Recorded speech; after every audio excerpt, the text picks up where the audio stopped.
Bonjour et bienvenue sur Gentleman Lifestyle. Je m'appelle Wood. La dernière fois, on a vu tout ce qui concernait les montres habillées de la gamme Bambino de la marque Orion.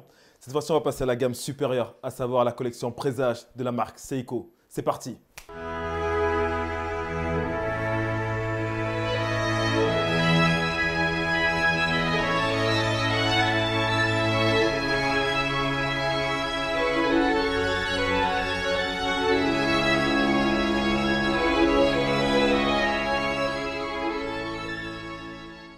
Alors, avant d'entrer dans le vif du sujet, il est important de poser le cadre. La dernière fois, on a vu tout ce qui concernait les montres à quartz et les montres mécaniques. La collection Présage, ce sont les montres mécaniques, automatiques, à remontage manuel.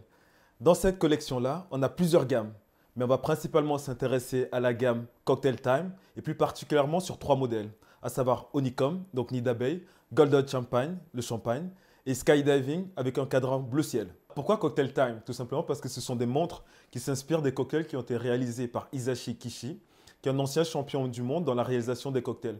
Il est également le chef barman du Star Bar, qui est un prestigieux établissement qui se trouve à Ginza, à Tokyo. Alors, au niveau des montres qu'on vient de citer, elles ont des caractéristiques assez similaires, à savoir un boîtier de 40,5 mm, ce qui est relativement grand pour une montre habillée, puisqu'en général, on est plutôt sur du 36, voire du 38 mm.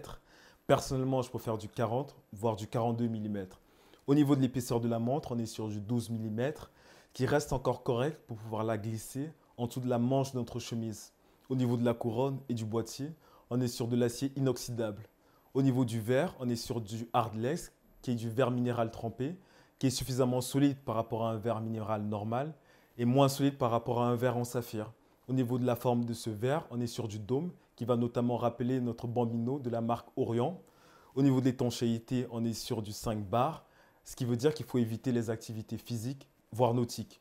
Au niveau du calibre, on est sur du 4R35 pour la Champagne et pour la Skydiving.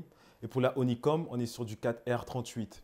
Au niveau des fonctionnalités, on a une date au niveau du guichet à 3 heures pour la Champagne et la Skydiving et un cœur ouvert pour la Honeycomb. Alors, ce qui va faire le charme de ces montres-là, c'est le niveau de détail qui va mettre en exergue tout le savoir-faire de Seiko en matière d'horlogerie. Par exemple, lorsqu'on observe la Honeycomb, on peut apercevoir au niveau du cadran un nid d'abeille. On peut également remarquer la couleur or de la trotteuse qui rappelle celle du miel. Lorsqu'on observe le cadran de la Champagne, on peut apercevoir des petites bulles qui vont rappeler notamment le champagne. Pour la Skydiving, Seiko n'a pas hésité à renforcer l'effet ensoleillé en superposant 7 couches de vernis. Il y a un point très important qu'il faut souligner, ça concerne les bracelets, puisqu'en général, Seiko n'a pas bonne réputation sur ces sujets-là.